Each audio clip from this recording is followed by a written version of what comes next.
What is up, YouTube? You are watching The Truth Show with me, your host, The Truth.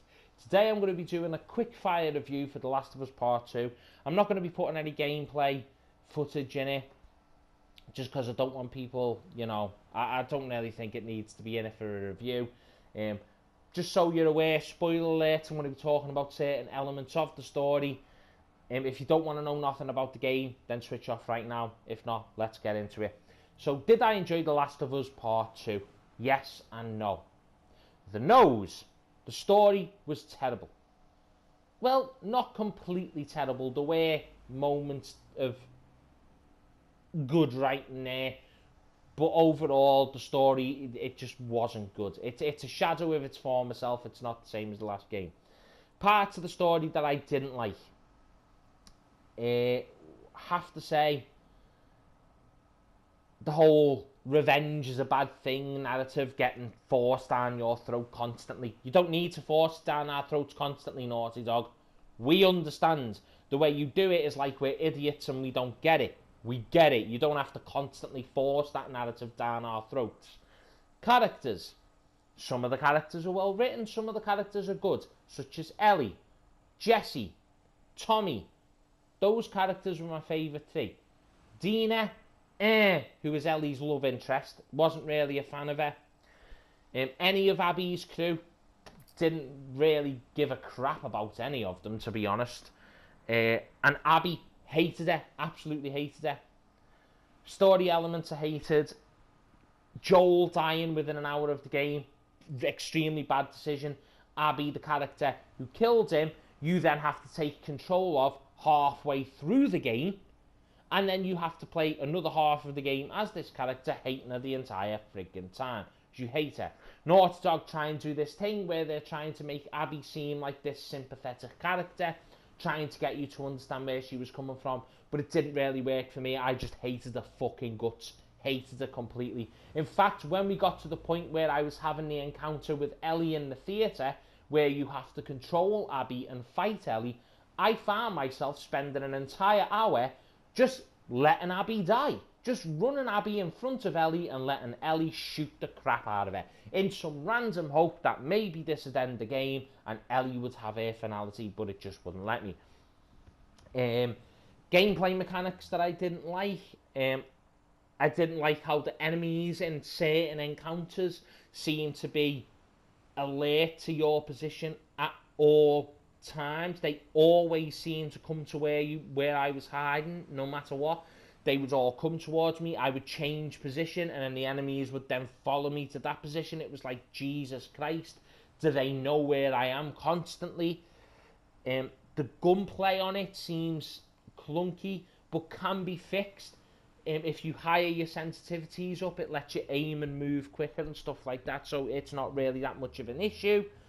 It's a minor thing that can be fixed, but other than that, I didn't find anything else to be sad about. I mean, it can get a little samey as you get further on in the game. I think the game was a little too long. It could have been shortened, because when you're playing for the game for that prolonged period, doing the same thing over, it does get a little grating.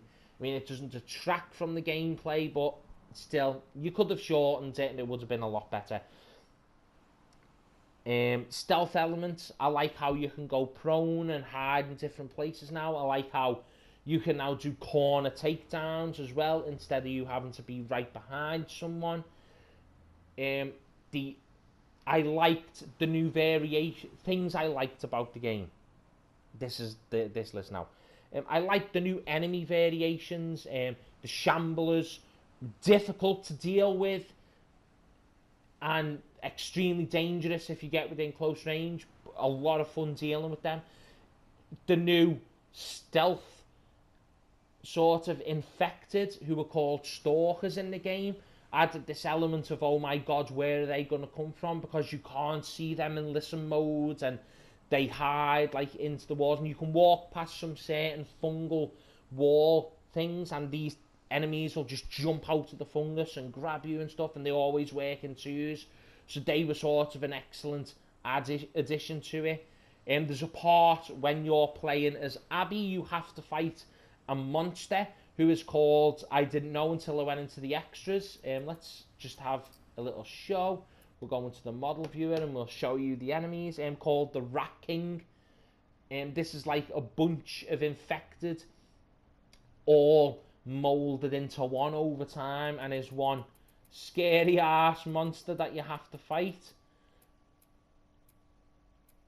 There we go, the Rat King.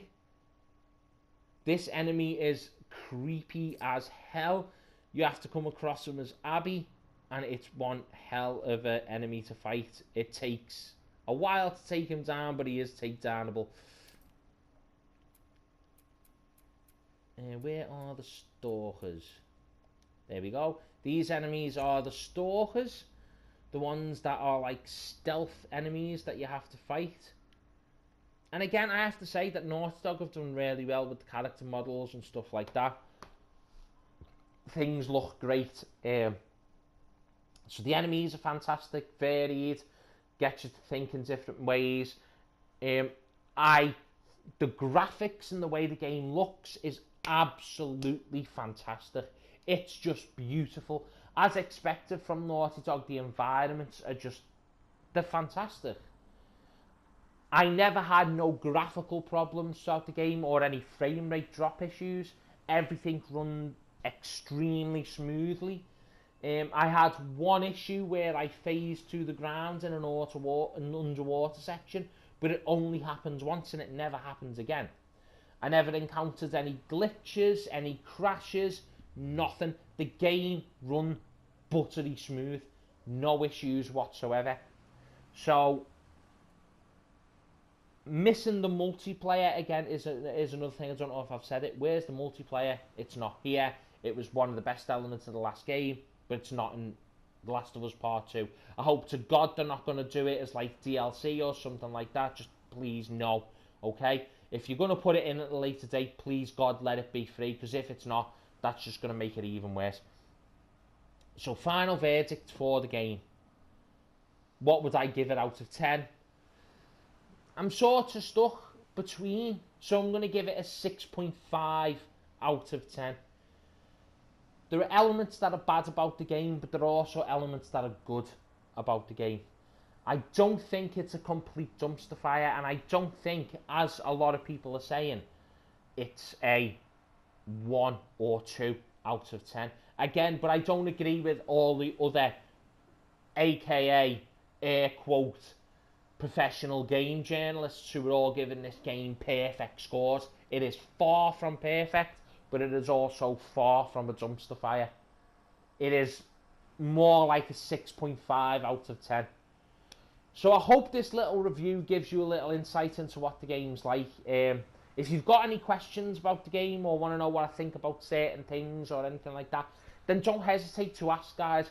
I pride myself on being able to get back to people on my YouTube channel as quickly as possibly can.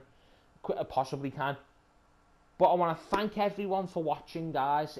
I appreciate everyone who supports the channel, as usual. You know that you guys know that I'm not monetized. I do this for fun. I do this because I like to, you know, like I said, fun. But anyway, guys, thanks for watching. I hope I've been helpful, and I will catch you all next time on The True Show.